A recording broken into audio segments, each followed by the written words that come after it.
When it comes to OPPO's Reno lineup, they are definitely geared towards a smartphone camera experience. And this year we do get an updated version with the Reno 7 and 7Z.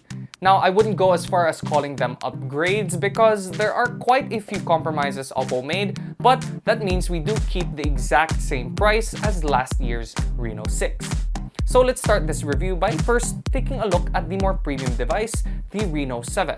Mayroon siyang glass back panel with the beautiful OPPO glow design in this crystal blue colorway. Now, I really like how OPPO implements their iridescent colors, especially with this brushed texture. And we do get a little bit of sparkle, so it is actually quite mesmerizing to look at. Now, unlike last year's aluminum frame on the Reno 6, we do get a plastic frame on this device, so that is a bit of a downgrade, pero hindi mo naman masyado mapapansin kasi yung frame sa sides kinakain ng konti ng glass back panel, so it is a lot thinner.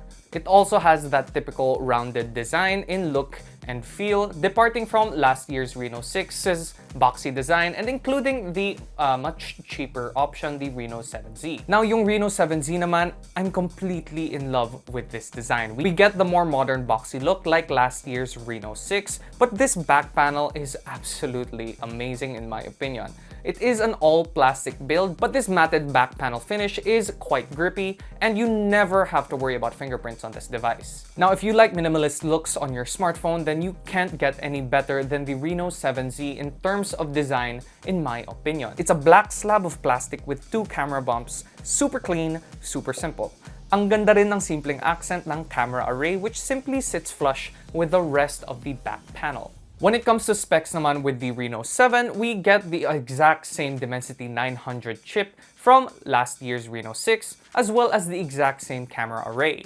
Refresh nga talaga ang matatawag ko sa Reno 7. Now, they do have the exact same specs as last year's Reno 6, pero binawi naman talaga ng OPPO with better optimization on this device. Yung 7Z naman may bagong 6nm Snapdragon 695 that helps extend battery life due to optimization, but this new processor is definitely a downgrade when it comes to camera performance compared to its predecessor, pero mamaya na natin pag-usapan yan. Now, if you look at the bottom, it is nice to see that they both have the option for an audio jack for wired headphones, and they both have single bottom firing speakers, even including the Reno 7. So at this price range, it would have been nice to see a stereo speaker instead, but this is what we get. Now, both of these devices have 8GB of RAM, but the Reno 7 takes the lead in storage with double the memory with 256GB of internal storage, and a new microSD slot for expandable storage, unlike last year's Reno 6. Now, the Reno 7Z isn't far behind as it also has expandable storage. When it comes to battery naman, they both have 4500 mAh cells and they both charge with SuperVOOC technology. Ang pinagkakaiba lang nila is that the OPPO Reno 7 does have 65 watts SuperVOOC, while the Reno 7Z has 33 watts SuperVOOC. They do charge at drastically different speeds, but of course that is expected for the difference in price range. Pero pagdating naman sa battery sa parehong Reno phones na ito, wala naman talagang problema, lalo na yung Reno 7Z dahil sa mga optimizations na binanggit ko. Lumampas pa nga siya ng halos 20 oras sa battery test ng PC Mark. Now, let's move on to the display where these phones really start to differ quite a bit. Now, the Reno 7 has an expected 6.4-inch Full HD Plus AMOLED screen with a modern 90Hz refresh rate. Now, it's not the highest refresh rate we've seen, but it is more than acceptable on this price range. Yung Reno 7Z naman has a slightly larger screen at 6.43 inches.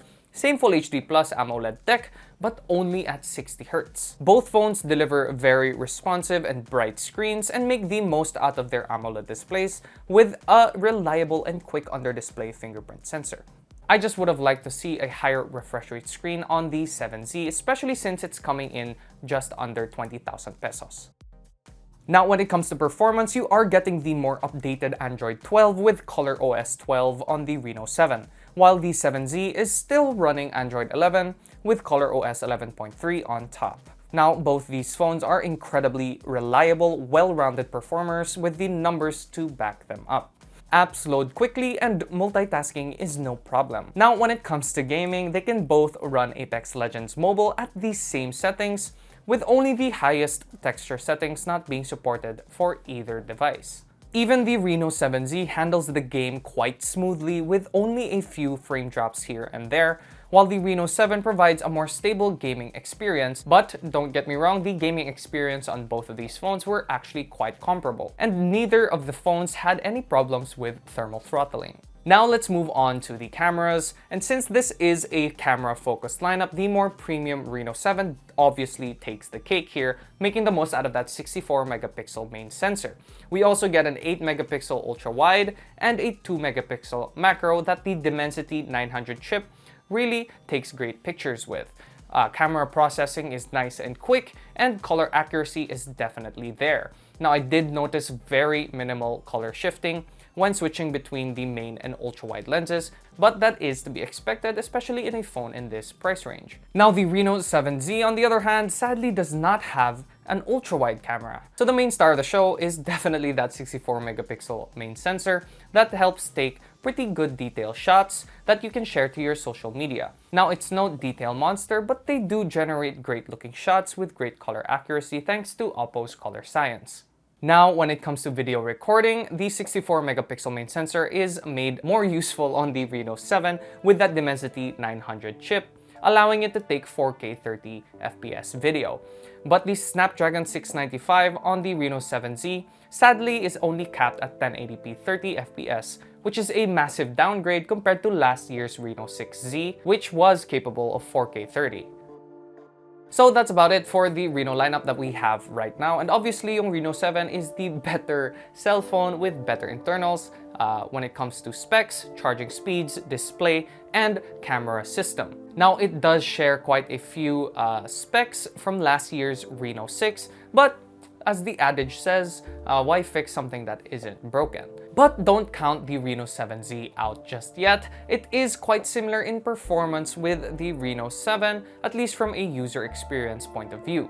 And if aesthetics really matter to you with your smartphone, then you can't go wrong with this device. I really can't explain why I love this phone so much. From the flat panels, the boxy design, and the unique camera array design, I'm just absolutely in love with this design. I wish my daily driver looked like this.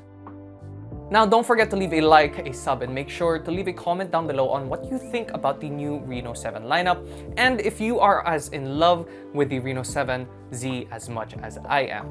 Look at this thing, it's beautiful. Anyway, once again, my name is Anton, and I'll see you guys next time.